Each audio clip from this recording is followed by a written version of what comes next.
We've made it to another tie-free Friday here at Barnstable Today on this November 14th. Welcome aboard. I'm Mark Mumford. The Charter Commission is trying to create more momentum. That's our lead story. Thanks for joining us. I'm Kevin Friel. The Charter Commission was back in the town hall hearing room last night, struggling with defining the role of a chief elected official for the town. Commission Chair Richard Clark attempted to fine-tune the focus.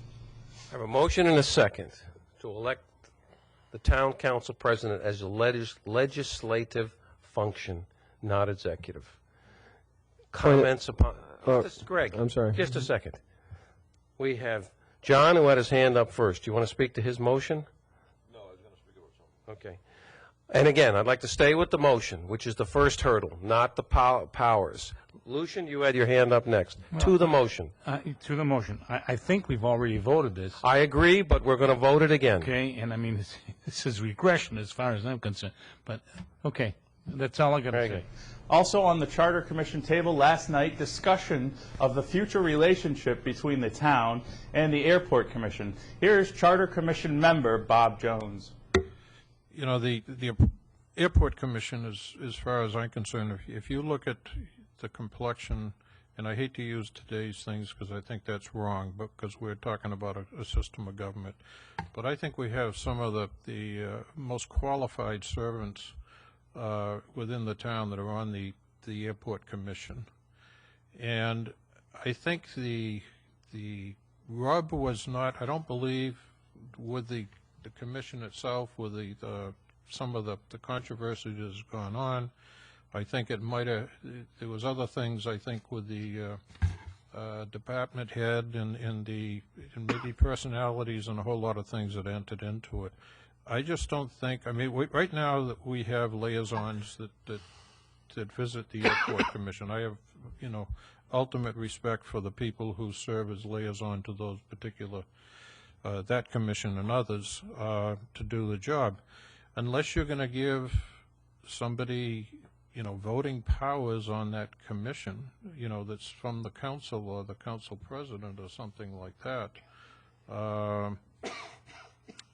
I don't know what we're going to accomplish. I think right now the way it is, we may be upset with some of the things, but that happens in political life. This is a transitional time of the year over at Sandy Neck.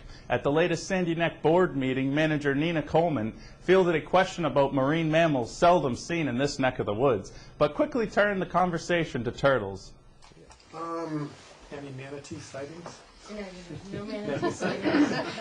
We rescued the turtle that got in the paper in the Middle East, which was a great rescue. It's up at the in Boston, at the aquarium, because it had a broken bone, and its shell was broken as well. So that's a long rehab. But we are patrolling this time of year. We do patrol for the stunned turtles. That's a big thing from now until Christmas. Although it's been so mild. And we're also patrolling for marine mammal stranding. You see a lot of seal out there, and the juveniles can get into trouble the first. It's when it gets cold. First year juveniles. So. The many volunteers who have helped this year with nurturing juvenile quahogs and oysters here in town get a special thanks from the Natural Resources Division. The event over at the MEA Garage off Finney's Lane featured much more mature shellfish in a variety of tasty dishes. Plus special recognition for the volunteers from two of the town's shellfish experts, Chris Clark and Amy Rado. All right, welcome to the annual Shellfish Shindig. This is our chance to recognize the end of our crop, the end of our season, and recognize our volunteers, recognize and thank our volunteers. Thank you very much for coming. Sorry, the rain. We had 79 volunteers this year who met us in the field and spent hours beyond value to enhance the shellfish fleet. Of course, we couldn't do this work without my partner, trophy partner, Amy. And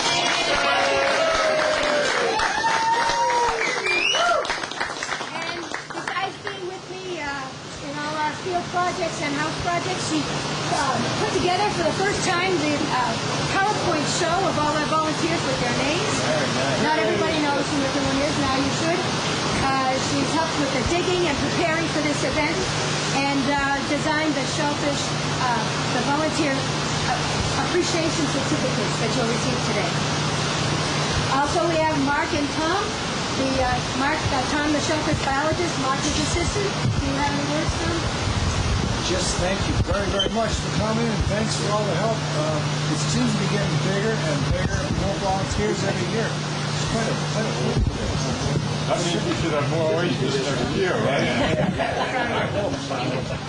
And I'd like to give special thanks to our boss, the Shellfish Constable, Doug Cowitt, and he supports and enables all that we do on all our initiatives, so I'm very grateful to his support for all of that. The director of our department, Dan,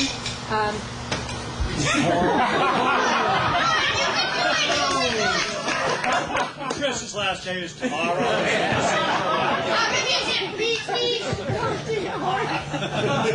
And of course, in charge of the community community services is Lynn Poyon. So I appreciate all the support we get from those who enable what we do. And for today's special thanks goes to Paul Waslewski. He's our staff photographer.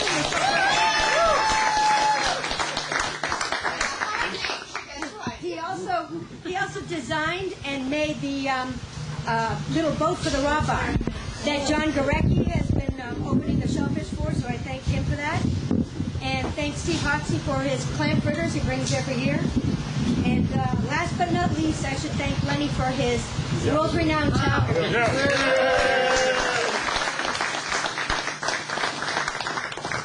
And before you all go, we're going to try this year to have a group photo that will appear in the Barnstable Bulletin.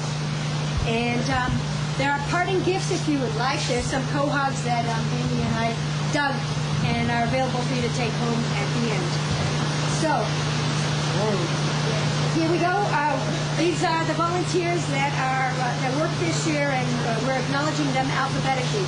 We had some people that already came and left. They're on their lunch break. All right, Jim Benoit came and left already. He was on his break. Bruce Blackman.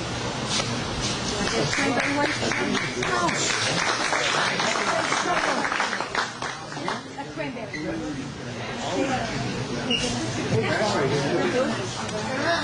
Okay, turn around, Bruce. Come, Camille Boulay.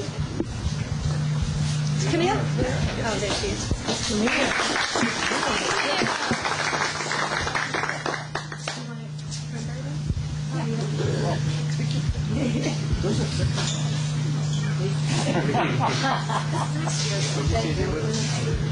Thank you, Camille. Okay. The weekend weather outlook is featuring showers. Tonight, showers, maybe an embedded thunderstorm or two in the mix as well. Temps in the lower 50s. Tomorrow, showers likely. Winds picking up with gusts out of the south to 40 miles per hour and highs in the mid-60s. Then on Sunday, maybe some morning showers giving way to some partial afternoon sunshine. Winds at about 15 to 25 out of the southwest and highs in the mid-50s. As far as the meeting schedule, quiet tonight, but things get back in action here in Town Hall on Monday morning with the licensing authority in session at 9 in the hearing room. Then at 5, it's the Community Preservation Committee, also in the hearing room. This is the meeting that has been originally scheduled for Tuesday. Well, if it's November, Coach Tom Turco's Barnstable High School girls volleyball team must be playing for another state title. Tomorrow evening at 6, they take on Central West champ Lincoln Sudbury at Hudson High School. The Red Raiders going for their 6th consecutive state championship and their 12th in Turco's 16 years at the helm. Also tomorrow, it's the 4th annual turkey shootout at the BHS Gym. It's a foul shooting competition for teams of parents and youngsters in grades 1 through 8. It gets underway at 9 tomorrow morning. Contact the rec department for more details. And the folks at the Barnstable Transfer Station and Recycling Center want to make sure you are aware that tomorrow is America Recycles Day. Thanks for joining us today. I'm Kevin Friel. We'll see you right back here on Monday. I'm Mark Mumford.